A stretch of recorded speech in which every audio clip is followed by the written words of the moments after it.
The November election is quickly approaching, and the outcome will have a major impact on our economy, especially as the country is still dealing with the coronavirus pandemic.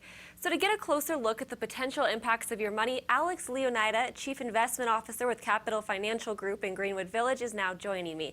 Thank you so much for being with us again, Alex. Thanks for having me, Mackenzie. Well, what could the outcome of this election mean for the markets and for our taxes? Well, I think it's important to note that historically speaking, the stock market doesn't really care if you have a Republican or a Democrat in office. History goes back a long ways, and returns have been essentially the same no matter who's in control. I think one of the most important things that is probably targeted, I guess, from a Democrat versus Republican platform perspective would be Democrats are leaning towards raising taxes. Essentially, it's going to affect only 1% of the population, so it's not huge, right? But if you make over $400,000, you're likely to see your income taxes go up. On the flip side, they'll likely reinstate state and local tax deductions, which could be helpful for people that are looking to write off some more of their mortgage interest, et cetera. I think on the Trump side of things, or on the conservative side of things, it's going to be more of the same, right? So it's more predictable. It's more easily understood by corporations in the United States right now. So it could be a smoother ride over the next 6 months to a year if we have a conservative leadership. But in the long term, it's really not going to matter that much. Okay, that's very interesting. And we know the pandemic is still very much impacting our lives, but cities are continuing to reopen. We know schools are going back, more people are traveling, and even the NFL is allowing some fans. So how is this push to reopen really impacting our markets? The markets like it. I mean, the stock market's been good all summer. Everything is driven from a velocity of money perspective. And all that really means is money needs to change hands. And the only way that can happen is if there's butts in seats at restaurants, if there's people out there spending money at brick and mortar shops, et cetera. And essentially, corporations have to make money. Small businesses have to make money in order to hire. When they hire, people get paid more, right? There's less joblessness out there, and they can go out and spend money in the marketplace. So it's been good. I mean, from a public health perspective, your guess is as good as mine. I'm not a doctor.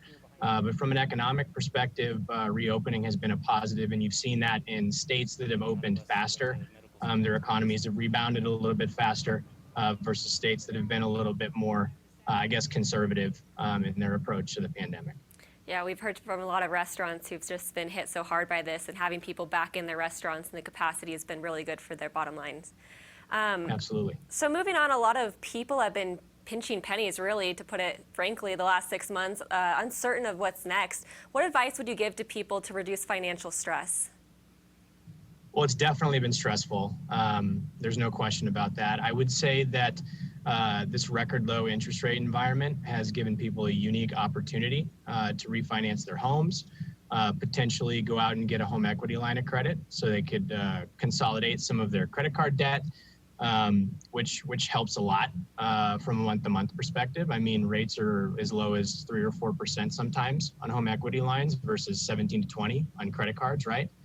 And I don't want to sound like a broken record, because every time I come on here I say the same thing, but people can reduce their month-to-month stress if they look at reallocating their portfolios more conservatively, because it's easier to sleep at night if your assets aren't bouncing all over the place.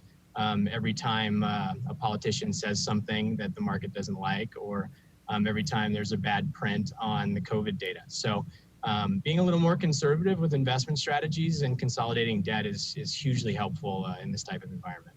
Great. Is there anything we haven't covered that you think people need to be particularly aware of right now? Well, I think if there's a change in leadership in Washington, people are going to have specifically to deal with estate planning issues.